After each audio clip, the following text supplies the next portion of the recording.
Si actuellement tu as de l'argent sur un livret A, un LDDS, un livret jeune ou encore un LEP, ça y est, à partir du 1er février 2026, tu gagnes officiellement moins d'argent. Pas à cause d'une taxe, pas à cause d'un mauvais choix de banque, c'est tout simplement à cause d'une décision qui sera rendue officielle au 1er février 2026. Alors aujourd'hui, l'heure est grave puisqu'on va voir combien te coûte officiellement cette décision et on va voir bien sûr s'il n'y a pas un petit peu mieux à faire pour ton épargne. Et alerte spoiler, bien sûr que oui, il y a beaucoup mieux, toujours mieux. Alors à partir du 1er février 2026, il y a des nouveaux taux en vigueur. Pour le livret A et le LDDS, c'est 1,50% contre 1,70% avant. Pour le LEP, le livret d'épargne populaire, on est à 2,50% contre 3% auparavant. Pourquoi ces taux évoluent? Eh bien tout simplement parce qu'ils ne sortent pas du chapeau. En effet,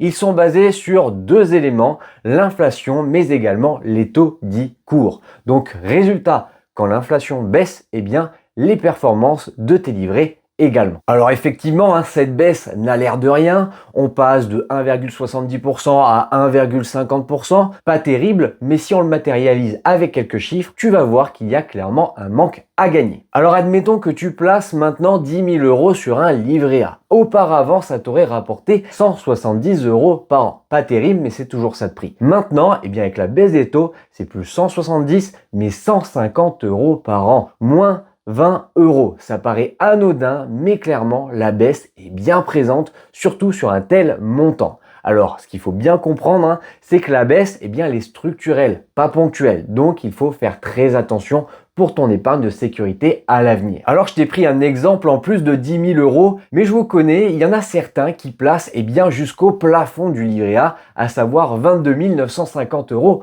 pour l'instant. Alors faisons à nouveau le calcul. En effet, avant ça t'aurait rapporté 390 € par an. Alors que là, avec la nouvelle baisse, tu n'es plus qu'à 344 €. Il y a une baisse de 46 € cette fois. Peut-être que ça t'aide un petit peu plus à réfléchir. En tout cas, la phrase à retenir, c'est que si tu laisses encore ton argent sur ces livrets maintenant, eh bien tu acceptes tout simplement de gagner moins chaque année. Dans toute cette histoire, il y a un grand oublié parfois, le livret jeune. Le taux du livret jeune est à minima égal au taux du livret A. Par contre, il y a certaines banques justement qui proposent un taux un petit peu plus valorisé pour attirer de nouveaux clients, souvent très jeunes. Et donc justement, auparavant, on pouvait trouver jusqu'à 2 voire 3%. Mais avec la baisse au 1er février 2026 du taux de livret A, je pense que le livret jeune va également être impacté. Pour un jeune, ça reste tout de même généralement le meilleur livret disponible pour son épargne de sécurité. Donc, ne pas hésiter à faire un petit tour d'horizon de toutes les banques pour voir s'il y a des taux boostés sur les livrets jeunes et pourquoi pas ouvrir un petit compte pour justement avoir ce petit livret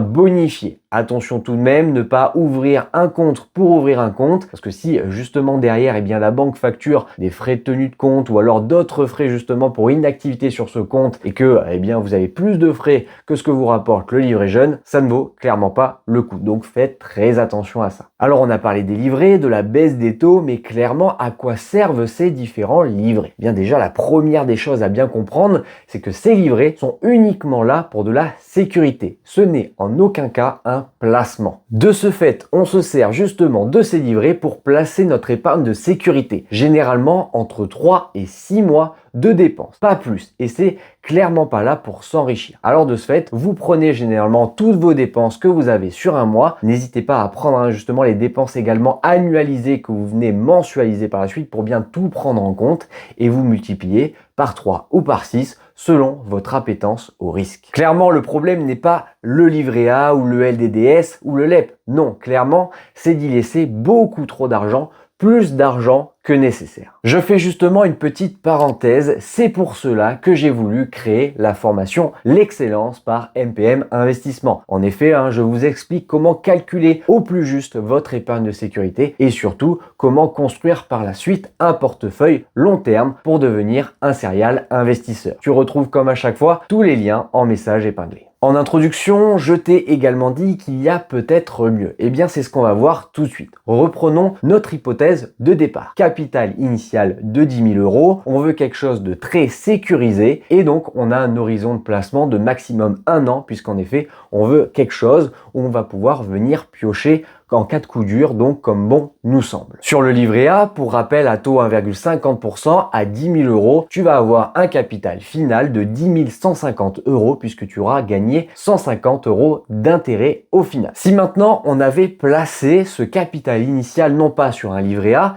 mais plutôt sur une assurance vie avec un fonds euro, et bien là, il faut savoir qu'en moyenne sur 2025, on avait une performance aux alentours de 3% net, et encore c'est une performance basse, j'y viendrai un petit peu plus tard. Donc c'est pas 10 150 € que tu aurais eu au final, mais 10 300 €, soit 150 € de plus que ton livret A. Sans immobilier, sans stress, tu vois déjà que tu peux gagner plus d'argent. Alors tu vas me dire, oui mais bien sûr, les livrets réglementés sont nets d'impôts alors que l'assurance vie, eh bien tu as quand même une contrainte pour avoir un régime favorable au niveau de l'imposition. Et tu auras tout à fait raison. Maintenant, laisse-moi t'expliquer une certaine chose. Si on prend l'exemple que justement tu viendras retirer ton argent au bout d'1 an, donc tu n'as pas d'avantage fiscal au niveau de ton assurance vie, mais donc on va prendre l'exemple d'avoir un taux d'imposition aux alentours de 30%. Et bien là, tu vas avoir sur tes 300 €, 90 € d'imposition totaux. Alors justement, comparé au livret A, eh bien tu restes positif de 60 €. Ça paraît très peu, ça paraît voire même rien, mais c'est quand même 40% de plus que ce que tu aurais pu gagner avec ton livret A. 40%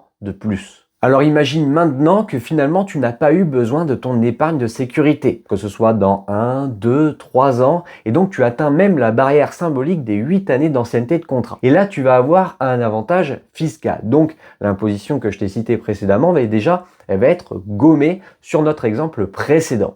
Et en plus, si je te dis que tu peux avoir d'autres bonus beaucoup plus avantageux, je t'en reparle tout de suite après et je suis sûr que là, ça t'intéresse. Tout ça c'est bien, mais où trouver les meilleurs contrats d'assurance vie pour nos fonds euros justement? Et bien là, il y a clairement un top 3 selon moi qui s'est dessiné en 2025. Déjà, vous avez Lynxea avec son contrat d'assurance vie Lynxea Spirit 2 que moi j'affectionne particulièrement, notamment également pour les SCPI, mais c'est pas le sujet du jour. Il y a également Lucia Cardiff. J'en ai parlé également en long, en large, en travers. C'est un très bon contrat d'assurance vie et pour moi, les performances 2025 étaient tout à fait intéressantes. Troisième proposition, il y a également Corum. En effet, Corum c'est quelque chose également que j'affectionne particulièrement, de très belles performances et donc, eh bien, au niveau de ces trois contrats, pour les meilleurs, on avait jusqu'à 5% même de performance, qui est très très intéressant par rapport à l'exemple que je t'ai cité précédemment. Et si tu es abonné à la chaîne, bon déjà si c'est pas le cas, tu sais ce qu'il te reste à faire, mais je t'ai présenté précédemment un tout nouveau contrat d'assurance vie qu'il va falloir surveiller pour 2026. Il s'agit du contrat Louvre Infinity proposé par Louvre Invest. Et moi, je trouve cela très intéressant. Je te remets le lien en haut de ton écran. Et donc, ça va être vraiment à surveiller. Tu vois déjà, là que tu as un avantage vraiment très conséquent qui commence à se creuser par rapport à ton livret A. Maintenant, si je te dis qu'en plus, la plupart de ces courtiers proposent des bonus de bienvenue. Et donc là, ça rajoute encore plus de beurre dans les épinards. Je te remets comme à chaque fois tous les liens de parrainage en message épinglé. Ça ne te coûte rien et ça permet de récompenser mon travail au niveau de la chaîne et te proposer toujours plus de contenu. Alors, merci à tous ceux qui le font et je sais que vous avez été nombreux pour 2025. Une nouvelle fois, merci beaucoup. On continue avec d'autres livrets. Il s'agit du PEL et du CEL et ça, je sais que c'est des produits également que vous affectionnez beaucoup.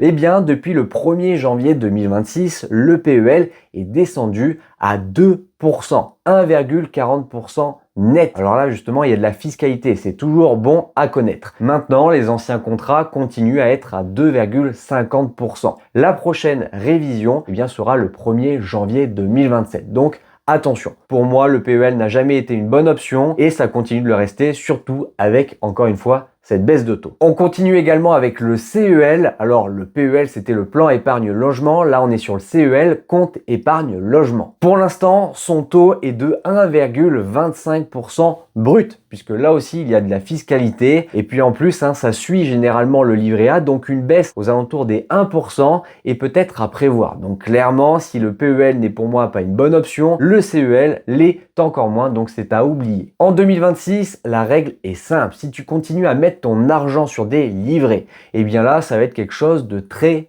prudent, mais tu ne vas rien gagner. Si tu mets maintenant ton argent sur de l'assurance vie avec des fonds euros, et bien là, tu vas commencer justement à avoir un rendement très prudent. Et à la suite, tu vas pouvoir investir le reste de ton argent et ainsi aller chercher de la performance. Ce qu'il faut retenir, c'est qu'à partir du 1er février 2026, les taux baissent et donc le manque à gagner pour toi va être énorme. Alors, fais très attention. C'est ton argent. Alors pour 2026, quelle va être ta stratégie finale? Est-ce que tu vas rien faire et laisser ton argent sur les livrets ou est-ce que tu vas peut-être chercher un bon fonds euro via une assurance vie qui va être intéressante pour 2026? N'hésite pas à me dire en commentaire ce que tu vas choisir et d'ici là, n'hésite pas à t'abonner si ce n'est pas déjà fait. Investis bien, réfléchis bien. C'était Mathias. Ciao, ciao.